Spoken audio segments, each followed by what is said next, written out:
Hi, in this video we are going to learn about R data types. Generally, while doing programming in any programming language, you need to use various variables to store various information. Basically, what is the main aim of data type means the different types of data that we can use in our code are called data types. So, what are the data types or how many data types are available in our language? So, let me see what are the data types are available in the R language.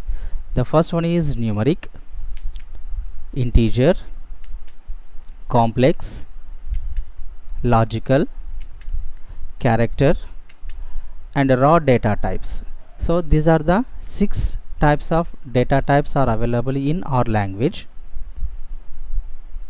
First of all, numeric data type.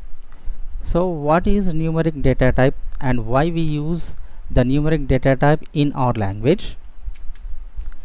The decimal values are referred as numeric data types in our language.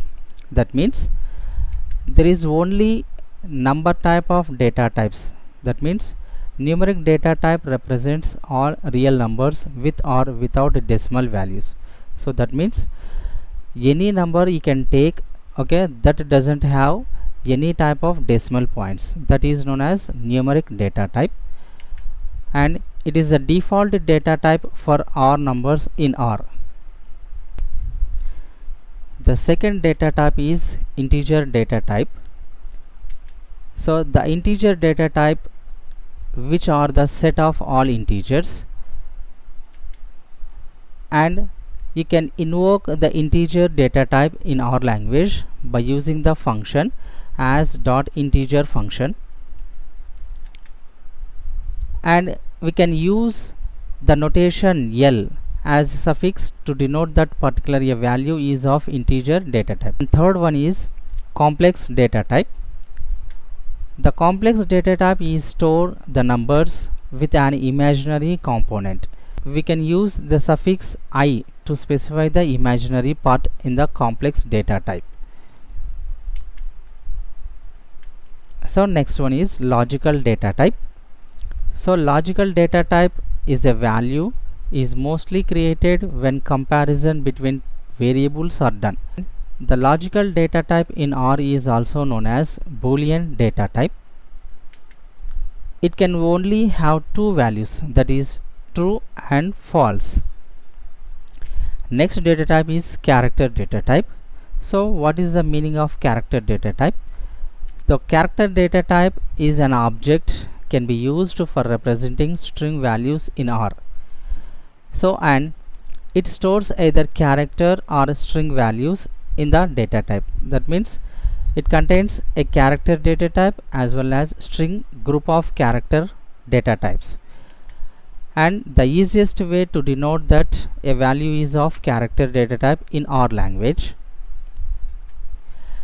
and to wrap the values inside single or double quotation marks.